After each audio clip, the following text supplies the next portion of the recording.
If you thought for a moment that the metal-clad Samsung Galaxy Alpha is dead, well, think again.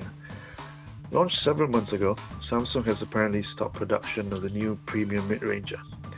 While this may be the case, for whatever reason, the Alpha gave clues to Samsung's new design direction for its upcoming phone portfolio. Case in point, the new Note 4 with its metal frame and premium build materials. Just a little over a month ago though, Samsung announced a new line of mid-range phones called the A series. The Galaxy A5 is set to debut on Malaysian shores on the 8th of January. So let's have a quick first-hand look at this ultra-thin premium mid-ranger from Sammy. It's actually really nice to see Samsung move away from its plastic origins. The A5 is properly solid, much like how the Alpha was like. It feels as good as it looks, and the chrome bits work pretty well with the white. It weighs just 123 grams, so it's very light on the pocket. The sample I have is a dual SIM version. However, Samsung will only make available the single SIM version for the Malaysian market. The other key difference from previous generation Galaxy phones is that the A5 has a non-removable back cover. It also doesn't have the soft touch band-aid feel found on the S5, Note 4 and the Alpha. In terms of specs, the Galaxy A5 sports a 5-inch HD Super AMOLED display topping at 720p and slightly below 300 ppi. Despite not being a full HD display, it's still plenty bright and sharp.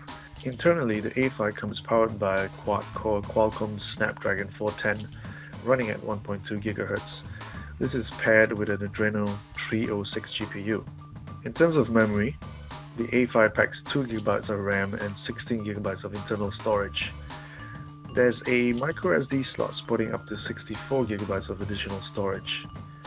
Plenty to store those selfies. Talking about selfies, the A5 packs a 13 megapixel autofocus camera with LED flash. Up front is a 5 megapixel camera. The camera software will feel very familiar with the addition of several new modes including animated GIF. The A5 supports 4G LTE and will take a nano SIM. In the software department, you get the familiar Touch Wiz, love it or hate it. Samsung has included the ability to change themes, much like what you've seen with other phone vendors, namely Xiaomi, Huawei, and Oppo. The theme changes won't affect the entire UI though, limited to mostly wallpaper and icons. Finally, the A5 packs a non-removable 2300 mAh battery.